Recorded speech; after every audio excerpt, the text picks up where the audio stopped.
제사와 음주에 대한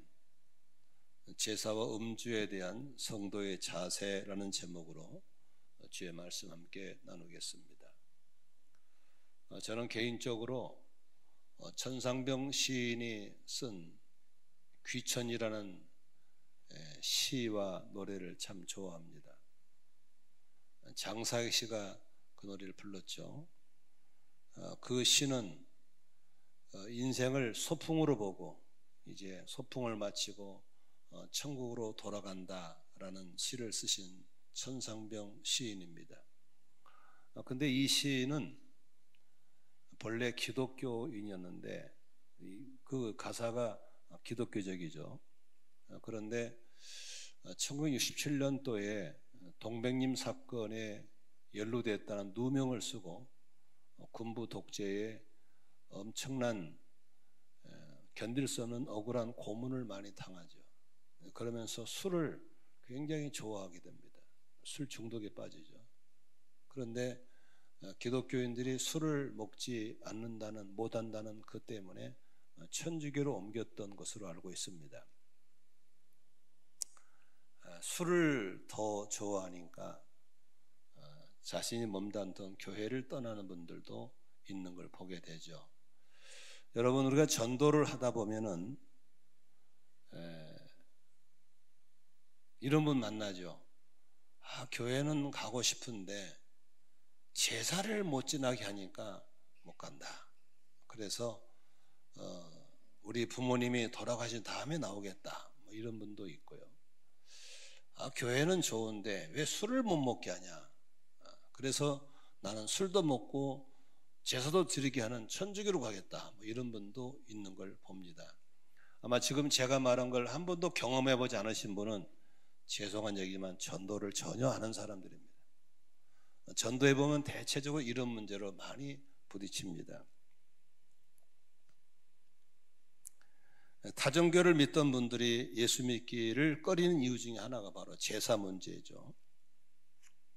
또 예수 믿기를 꺼리는 분 중에 하나가 바로 음주 문화 때문에 그렇죠. 그렇다면 성경은, 우리가 믿는 성경은 제사와 음주에 대해서 어떻게 말하고 있는 것인가에 대해서 정확하게 알고 있으면 좋겠습니다. 고린도라는 도시는 도시의 수호신이 아프로디테라는 수호신을 모시고 있었습니다. 그래서 고린도 사람들은 정기적으로 신전에 모여서 짐승을 잡고 제사를 지내고 고기의 일부는 제사 목적으로 바치지만 나머지는 성전에서 제사장을 비롯해서 다른 사람들과 함께 고기를 먹고 술을 먹으면서 친교의 자리를 마련했습니다. 어떻게 말하면 종교 생활도 하고 고기도 먹고 친교도 하고 함께 살아가는 데 있어서 그 아프로디테 수호신을 믿는 사람들은 아주 행복했습니다. 어떤 의미에서 우리 한국에서 갖고 있는 제사 문화와 비슷합니다. 조상신을 섬긴다는 이름 하에 제삿날은 다 모였습니다. 바빠도 와야 했습니다. 안 오면 조상에게 불효한다라는 누명을 씌우죠. 없어도 돈을 걷어서 아주 산의 진미를 만들어서 아주 걸치하게 제사상을 만들었습니다. 그리고 제사된다는 미명하에 음식을 잔뜩 장만해서 그동안 못 따먹은, 못 먹었던 아주 값진 음식들을 같이 먹고 술을 마시면서 가족 친지들이 친교를 나눈 것이 한국의 제사 문화입니다. 어쩌면 고린도 교회에서 갖고 있는 이런 수호신을 섬기는 것과 우리 대한민국이 갖고 있는 조상신을 섬기는 모습과 많이 비슷하다고 생각합니다. 그런데 바울이 이 8장을 기록하게 된 이유는 소위 고린도 교회 기독교인이라는 사람들이 그 아프로디테 신전에 가서 그들과 함께 우상 제물을 먹고 그들과 함께 술을 마시고 있다는 것이 바울이 오늘 8장을 기록하게 된 원인입니다. 그들의 주장은 이렇습니다. 거기에 출입해서 같이 고기를 먹고 같이 술을 마신 사람들이 다 성경을 잘 아는 사람들이에요. 성경 지식이 굉장히 많은 사람들입니다. 8장 4절의 하반절에 이런 말씀이 있습니다. 그들이 하는 말입니다. 세상의 신은 다 만들어낸 것이고 오직 하나님만 참된 신이다. 맞는 말입니다. 아프로디테라는 여신을 섬긴다고 하지만 아프로디테라는 여신이 참으로 존재하는 것이 아시다. 그저 우상에 지나실 뿐이다. 맞는 말입니다. 8장 8절의 상반기로 보면 음식이 우리를 거룩한 것도 아니고 더럽힌 것도 아니다. 다 맞는 말입니다. 그런데 그들이 갖고 있는 성경 구절을 요리조리 꼬매가지고 딱딱 들이대니까 틀린 말이 아닌데 바울은 그러면 안 된다고 하는 그들이 갖고 있는 성경 지식을 들이내미면서 갖고 있는 허점들을 오늘 찾아 지적해주고 있습니다. 마태복음 7장 15절에 거짓 예언자들을 살펴라. 그들은 양의 탈을 쓰고 너희에겐 오지만 속은 굶주린 이리들이다. 마태복음 7장 19절에 좋은 열매를 맺지 않은 나무는 찍어서 불 속에 던진다. 그 신전에 가서 제사 음식을 먹고 한 잔씩 걸치고 다니는 사람들의 공통점이 성경을 빠삭하게 아는 사람들입니다. 그 박식한 성경 지식을 이리저리 들러대면서 그게 어떻다는 거냐, 무슨 죄라는 거냐. 그러니까 가서 고기 먹고 그들과 술 한잔하고 교제하는 게 뭐가 나쁘냐라고 하는 것입니다. 그런데 바울은 그들이 갖고 있는 성경 지식을 요리조리 돌려대면서 피해가는 그들의 허점을 얘기하는 겁니다. 거짓 예언자들은 양의 탈을 쓰고지만 그 속에는 굶주린 이리떼가 있다라고 하는 것입니다. 열매가 보고 이 나무가 좋은 나무인가 나쁜 나무인가를 보자고 하는 것입니다. 오늘날 우리나라의 정치권, 국회의원 좋아하시는 분 아무도 없습니다. 가족들은 좋아하겠죠, 인물 났다고. 그렇지만 국민들은 여야를 막론하고 다 싫어합니다. 지난번에 선거에 낙선하신 국회의원을 지난주 장례식장에서 만났습니다. 잠바 입고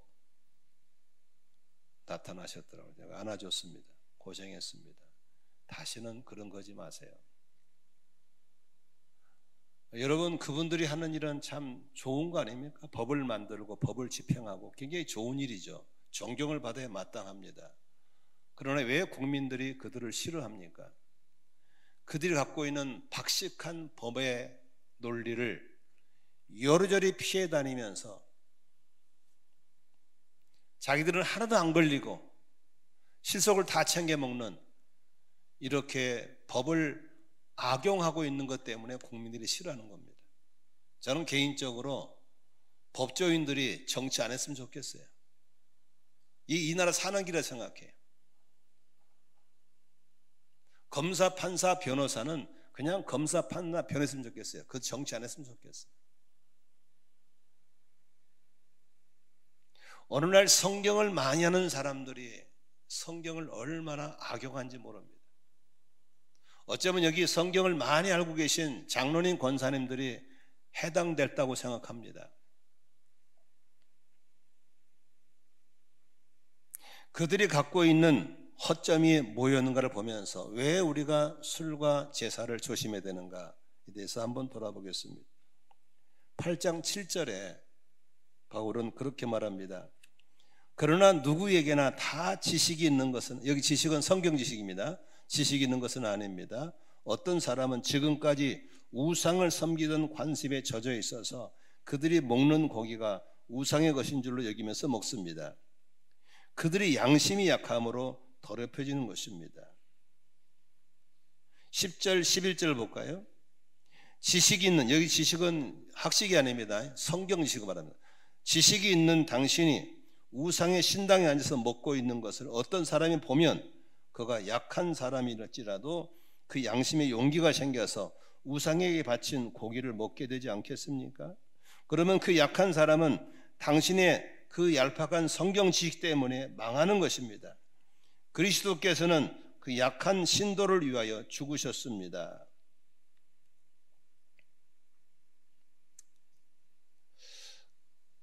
우리가 성경 구절을 자기에게 편리한 대로 해석하고 응용하면서 이게 죄가 아니야 라고 하면서 함부로 했을 때 믿음 연약한 지체들이 그걸 보고 넘어지거나 실족하면 그건 어떻게 할 거냐에 대한 질문이 바울의 얘기입니다. 오늘 혹시 제사의 문제에 대해서, 음주에 대해서 나름대로 갖고 있는 성경 지식을 가지고 이리 피하고 저리 피한 분 있다면 내려놓으시고 성경에서 뭘 말하는가에 대한 의도를 들으시고 여러분들의 삶 속에 바른 결정을 할 수 있기를 바랍니다. 9절에 이렇게 말합니다. 같이 읽습니다. 그러나 여러분에게 있는 이 자유가 약한 사람들에게 걸림돌이 되지 않도록 조심하십시오입니다.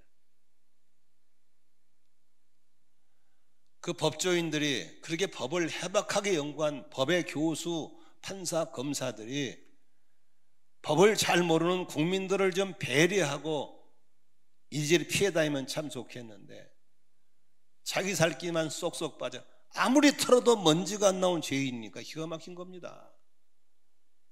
불러서 까도 나오질 않아요. 분명히 냄새가 나는데 기가 막힌 겁니다. 오늘날 교회에 문제를 일으킨 사람들은요 초신자가 아니에요. 다 귀신자들입니다. 성경을 모르는 분들이 교회에서 문제 일으키지 않습니다. 성경을 안다는 사람들이, 성경을 메뚜겠다는 사람들이 문제를 일으키거든요. 오늘 좀 이런 면에서 우리가 좀 이리저리 피할 생각하지 말고 정면으로 이 말씀을 들으셔서 바울 사도가 고린도 교회들에게 이 제사와 음주 문제에 대해서 어떻게 얘기하고 있는가를 좀 적나라하게 들으셔서 우리가 좀 더 주님이 원하시는 모습으로 세워지면 좋겠다는 생각이 듭니다. 첫째로 생각해 볼 수 있는 것은 성도들이 제사를 어떻게 할 거냐입니다. 한마디로 제사 드리면 안 됩니다. 오랫동안 토속신앙에 빠져있는 분들은 이 문제 때문에 교회에 나오지 않습니다. 제사 음식을 어떻게 할 거냐? 음식이 무슨 죄가 있냐?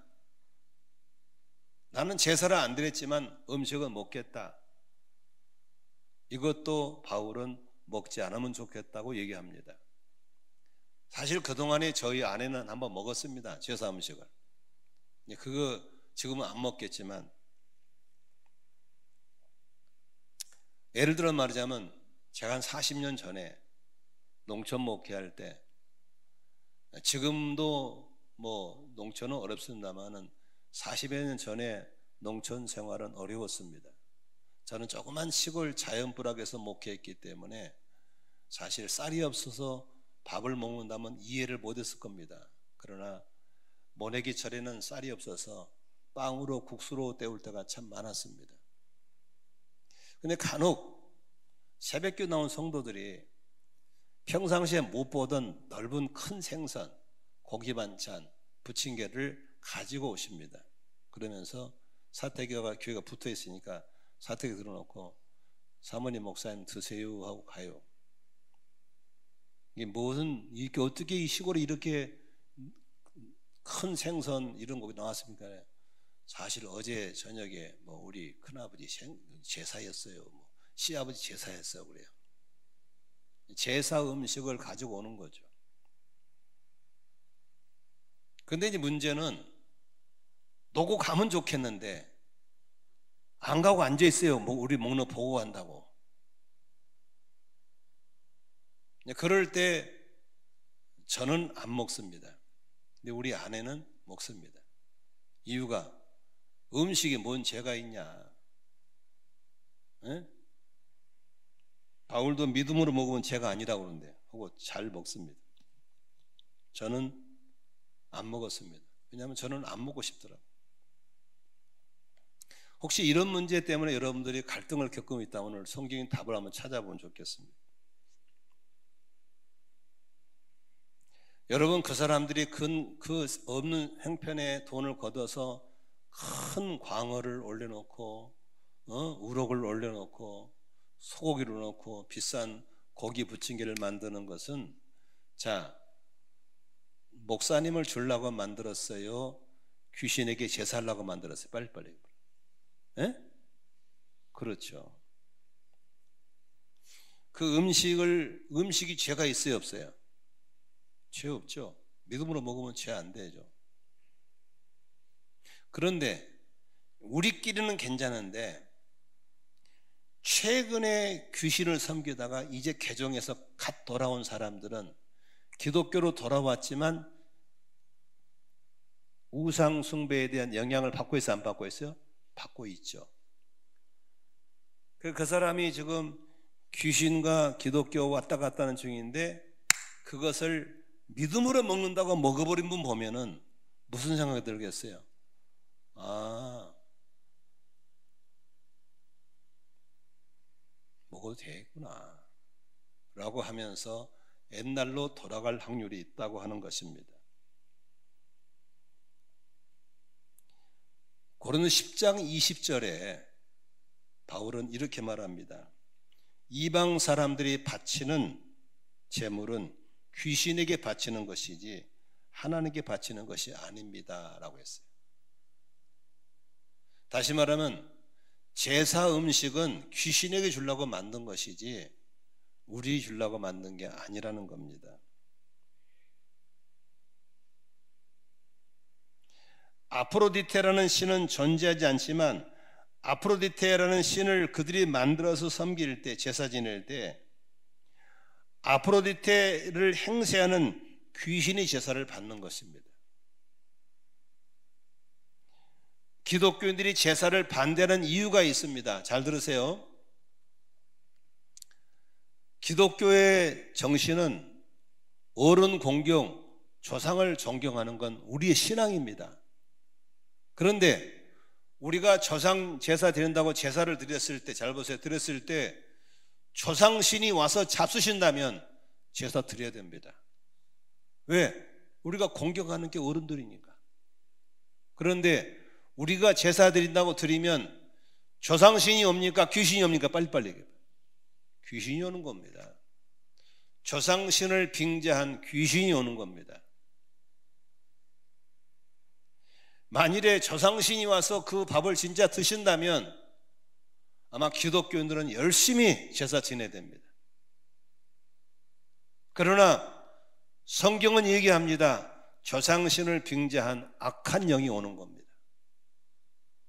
그래서 우리는 제사를 지내면 안 되는 겁니다. 믿으시면 아멘 하십시다. 잘못된 교리를 가진 사람은 조상신이 허공을 떠나다니다가 1년에 쩔쩔 굶고 다니다가 그날 밥 잡수러 오신다고 그렇게 가르칩니다. 다 인간이 만들어 놓은 것이고 귀신들이 속게 해놓은 것을 아셔야 됩니다. 고린 10장 20절에 이렇게 써 있습니다. 다시 한번 읽습니다. 아무것도 아닙니다. 이방 사람들이 바치는 제물은 귀신에게 바치는 것이지 하나님께 바치는 것이 아닙니다. 여러분이 귀신과 친교를 가지는 사람이 되는 것을 나는 바라지 않습니다. 조상을 섬긴다는 이름 하에 귀신과 친교하지 않기를 주의 이름으로 축원합니다. 아멘. 여러분, 안 믿는 사람이 제사를 지낼 때 어떻게 하는지 아세요? 자, 10일 날 돌아가셨어. 근데 제사 언제냐면 8일, 9일 날 제사 지냅니다. 왜냐하면 죽기 전에 드시고 가라고. 우리는 그렇게 하지 않습니다.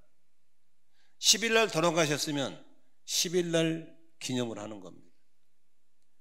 추도 예배라는 말 쓰지 마세요. 추도는 도자가 기도도자이기 때문에 조상에게 기도한다는 의미가 있기 때문에 옳지 않아요.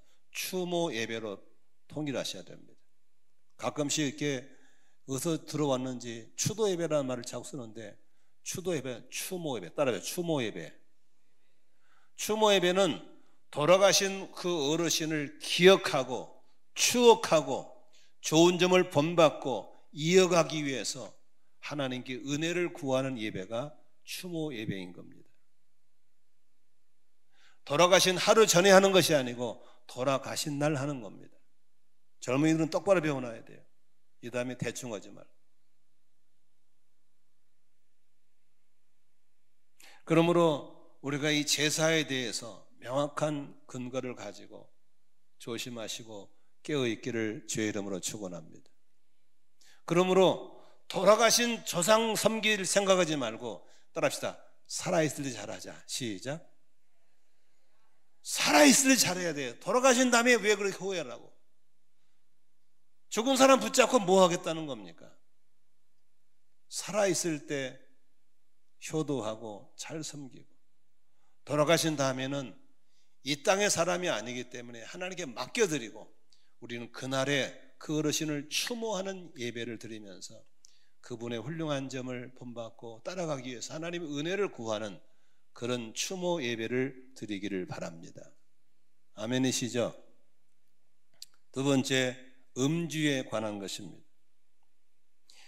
크리스찬이 술을 먹어도 되느냐 안 되느냐 갑론을박은 지금까지 계속되고 있습니다. 술을 먹어도 되는 사람, 성경에 아무리 봐도 술 먹지 말라는 구절 한 구절 없다. 먹어도 된다. 먹으면 안 된다. 말이 많습니다. 정답을 말하겠어. 술 먹는 거 죄 아닙니다. 드십시오. 너무 좋죠. 이 기쁜 소식이 어떻게? 이 성경이 유럽에서 넘어왔지 않습니까? 그렇죠? 유럽은 물의 질이 좋지 않아 석회질이 많아가지고 그냥 먹으면 설사하고 물이 안 좋습니다. 그래서 식사할 때 음료수 대신으로 프랑스 사람들은 연한 포도주를 마시면서 밥을 먹었습니다. 독일 사람들은 연한 맥주를 만들어서 물 대신에 밥을 먹으면서 먹었습니다. 그러나 우리나라는 유럽이 아닙니다. 물이 좋습니다. 그러면 밥 먹을 때 굳이 포도주를 마시고 맥주를 마셔야만 밥을 먹는 나라가 아닙니다. 우리나라 기독교 초창기 역사에 보면은 서양 사람들이 선교로 왔잖아요. 자기 문화를 가지고 우리나라도 초창기는 기독교인이 술을 먹게 했습니다. 기록에 보면은 부흥회를 하면은 다 시족사회, 우리 시족사회잖아요. 삼촌, 조카, 당숙 다 이렇게 모이잖아요. 부흥회 때. 쉬는 시간에 술 한잔 하는 겁니다. 막걸 갖다 놓고, 어이 사돈 한잔해. 아이고 당숙 오셨어 한잔해. 이래가지고 부흥회를 내. 성령의 세술에 취할 사람들이 다 세상술에 취해가지고 집회가 안 됐다는 그런 일화가 있습니다. 그래서 선교사님들이 한국은 기독교인은 술을 안 먹는 게 옳다라고 정했다고 하는 것입니다. 재미있는 것은 서양 사람들은 밥을 맛있게 먹기 위해서 술을 들었는데 우리나라 사람들은 술을 많이 먹으려고 안주를 먹습니다. 서양 사람들은 취하려고 먹는 게 아니고 우리나라 사람은 취하려고 술을 먹습니다. 그래서 전 세계적으로 술 소비량이 굉장히 높은 나라가 우리나라입니다. 우리나라는 세계적으로 음주 때문에 사건 사고가 굉장히 많이 납니다. 특히 음주 운전은 그 살인 행위입니다. 미국 같은 경우는 음주해서 사람을 죽이면, 운전하는 사람을 죽이면, 음주운전에 사람 죽이면 평생 세상 사람 정상이 못 살게 만들어 버립니다. 우리나라만 음주운전해도 들켜도 솜방망이처럼 면허 취소했다가 좀 지나면 다시 풀어지고 이렇게 하기 때문에 계속 음주운전이 나오고 음주운전 살인이 나오고 있는 겁니다. 왜냐하면 그런 법을 만드는 분도 음주운전 하니까 그렇게 못하는 거예요. 가끔씩 교통 범칙금이 비싸다고 그러는데 안 비쌉니다. 우리나라 너무 쌉니다. 호주 갔더니요, 운전하다 핸드폰 하면은 90만 원, 100만 원 벌금 나옵니다. 이게 아예 안 해버립니다. 미국에 신호위반 하면요 보통 70만 원, 80만 원 벌금 때려버립니다. 안 어깁니다. 우리만은 6만 원, 7만 원 갖고 궁성거리죠. 이러니까 자꾸 어기는 겁니다.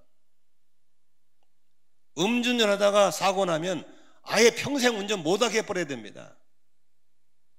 그런데 자꾸 풀으니까 또 한잔하고 또 하고 또 하고 사람 죽이고 이러면 안 되는 겁니다. 술 때문에 간경화, 간암이 우리나라가 얼마나 많은 줄 압니까? 술을 취하려고 먹으면 안 되는 겁니다. 술은 서양 사람처럼 식사를 맛있게 하기 위한 도구로 좀씩 드는 것은 성경에서 말한 적이 없습니다. 그런데 술은 퇴폐가 되어버렸고 타락이 되어버렸고,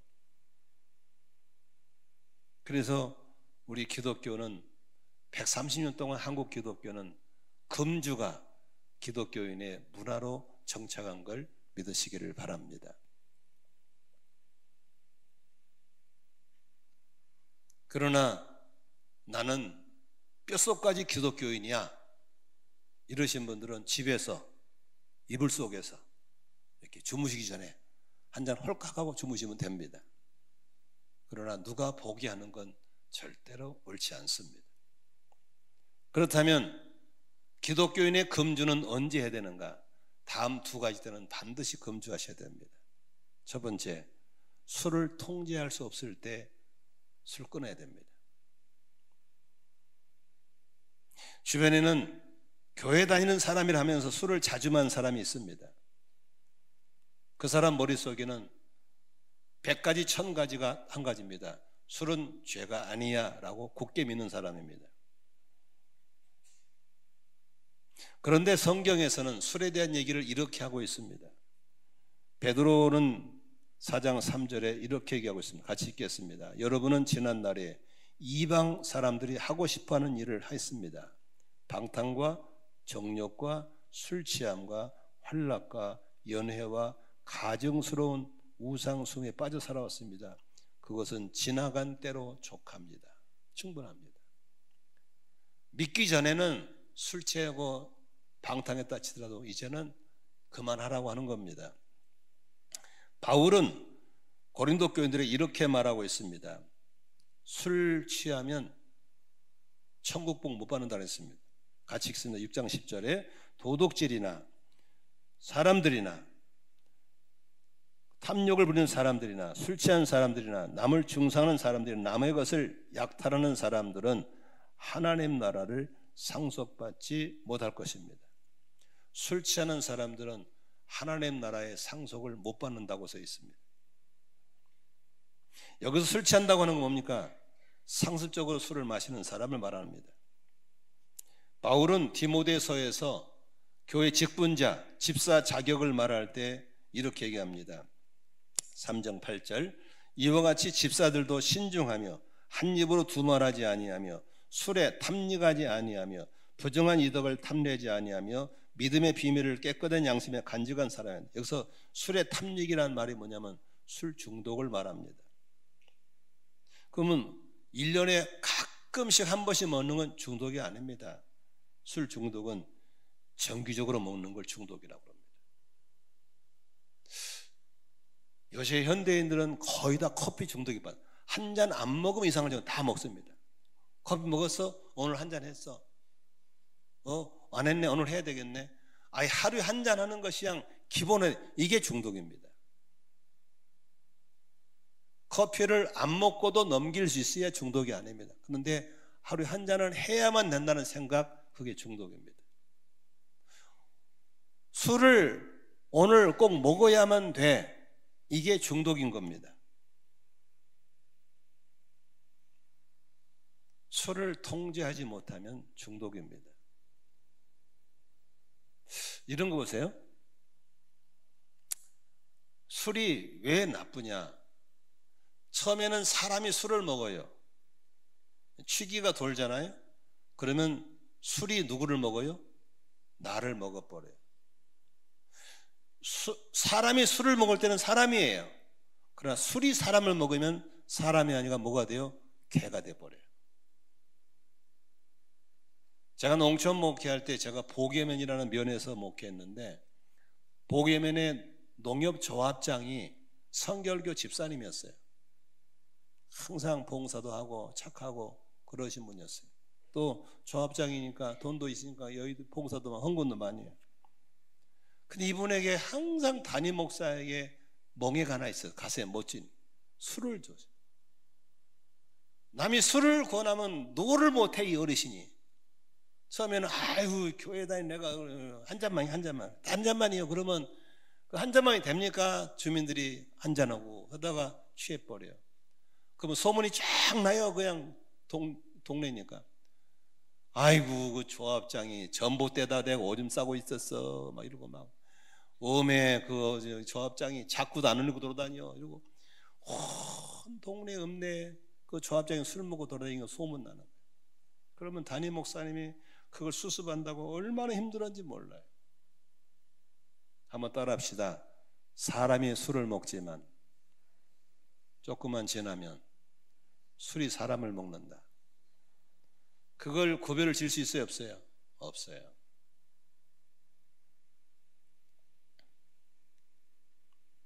이런 분들은 단호하게 술을 끊기를 바랍니다. 두 번째, 남에게 덕이 되지 않을 때는 술을 먹으면 안 됩니다.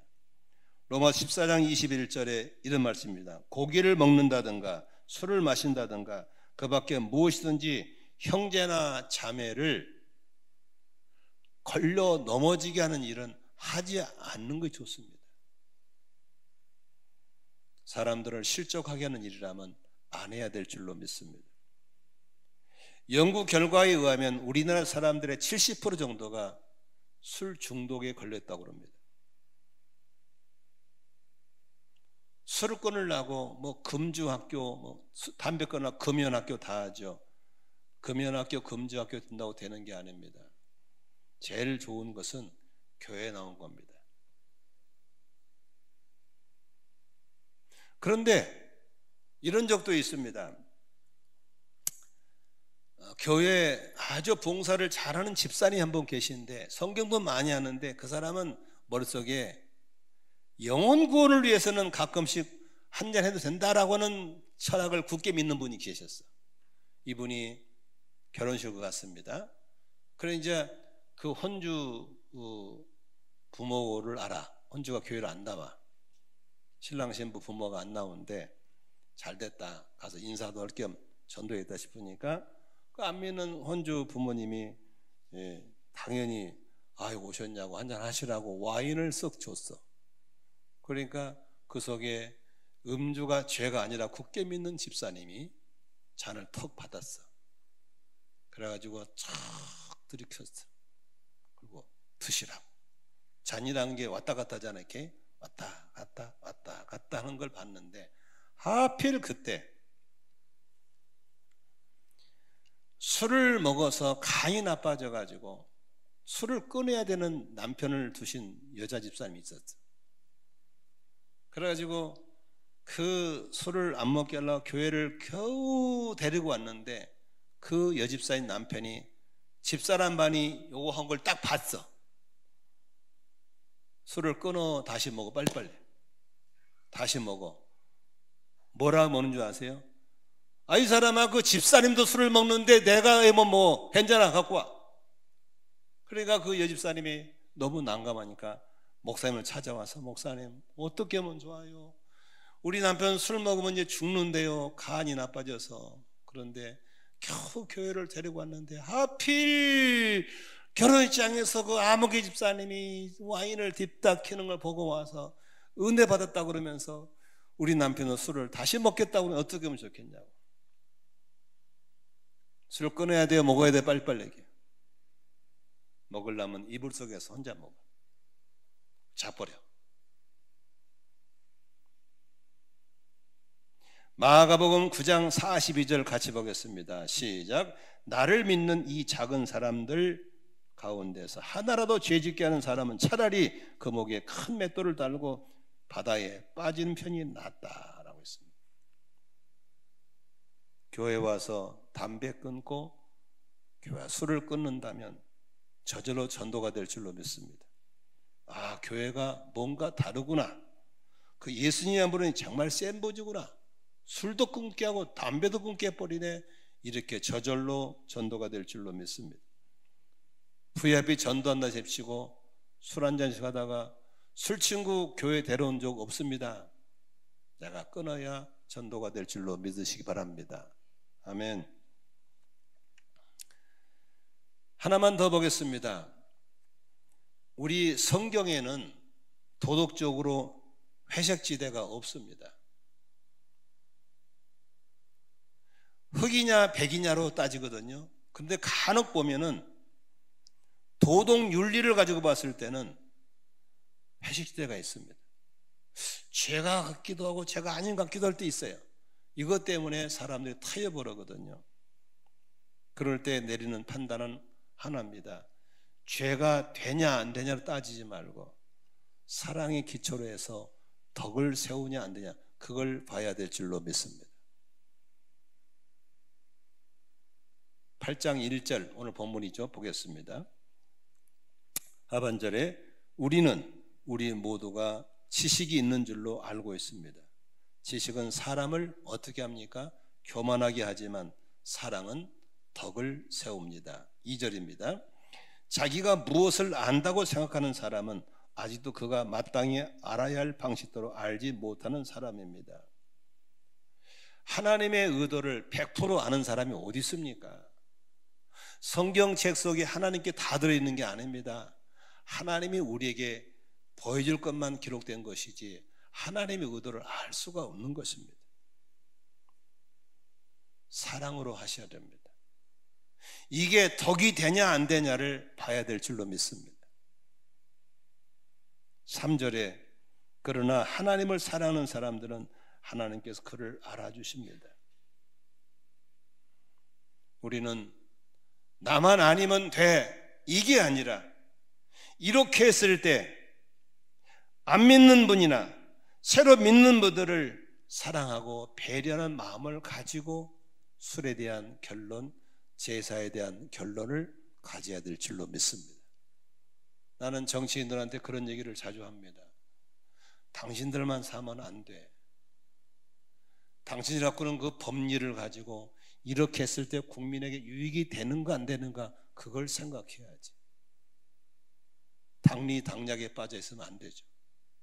그러므로 성경은 죄냐 아니냐를 따지는 흑백 논리가 아니라 이게 주님의 영광을 위해 덕이 되느냐 안 되느냐를 따지는 그런 역사가 있기를 바랍니다. 여기 여자분들에게 좀 제가 전하고 싶습니다. 여자들은 아름다운 것이 관심이 많으시죠. 그래서 젊은 여자들은 아름답게 하려고 헤어스타일, 네일 아트 별거 다 하죠. 또 나이 드시면 나이 드신 분대로 자기에게 맞는 멋을 내고 싶고 그러시죠. 그런데 잠언서 31장에 이렇게 있습니다. 아름다운 것도 고운 것도 오래가지 못한다. 진짜 아름다운 게 뭔지 아세요, 여인들? 덕을 세우는 겁니다. 덕을 세우는 여자가 아름다운 겁니다. 덕을 세우는 여자는 남편에게 칭찬을 듣고 간 데마다 칭찬을 듣게 되어 있습니다. 저희 교인들도 보면은 참 덕 있는 여자분이 있는가 하면은 생긴 건 괜찮은데 왜 이렇게 덕이 없는 여자가 있어요? 누가 덕 있는 사람입니까? 상대방을 배려할 줄 아는 사람이 덕이 있는 겁니다. 흑백 논리에 빠져가지고 상대방을 배려하지 못한 사람은 아무리 외모가 출중해도 덕 있는 사람이 아닌 겁니다. 우리 참석하신 모든 젊은이나 나이 많으시면 다 덕이 있으기를 주의 이름으로 축원합니다. 우리 만나교회 성도님들은 간 데마다 예수 그리스도의 향기를 드러내고 주님의 이름을 높이 드러내야 할 우리가 술이 죄냐 아니냐, 제3식이 죄냐 아니냐, 그런 흑백 논리로 따질 것이 아니고, 이것이 저 비신자 앞에, 이제 간 믿은 사람 앞에 이게 덕이 되냐 안 되냐를 따지라고 성경은 말하고 있는 것입니다. 그러므로 바울은 마지막 8장 13절에 아주 극단적이고 단호한 선포를 합니다. 우리 모두 이 바울의 마음을 받을 수 있기를 바랍니다. 13절 같이 보겠습니다. 같이 읽어요. 시작. 그러므로 음식이 내 형제를 걸어서 넘어지게 하는 것이라면 그가 걸려서 넘어지지 않게 하기 위해서 나는 평생 고기를 먹지 않겠습니다. 고기가 주식인 나라에서 나는 평생 고기를 안 먹고라도 나는 저 형제가 넘어지지 않게 하겠다는 결단이 바울의 결단인 줄로 믿습니다. 아멘이시죠? 그러므로 흑백 논리에 젖어서 나만 아니면 돼, 안 걸리면 돼, 이게 아니라 나를 바라보는 저 수많은 영혼들 앞에 영혼들을 실족시키지 않도록 늘 깨어있기를 주의 이름으로 축원합니다. 기도하겠습니다.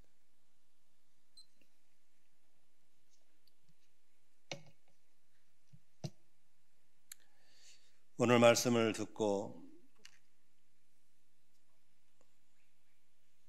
내가 다 기억할 수는 없지만 오늘 그냥 넘어가면 안 될 한 단어, 한 문장이라도 붙잡고 결단하고 헌신하면 한 주간 동안 성령님이 내 삶에 아름다운 변화를 이루어 주실 것입니다.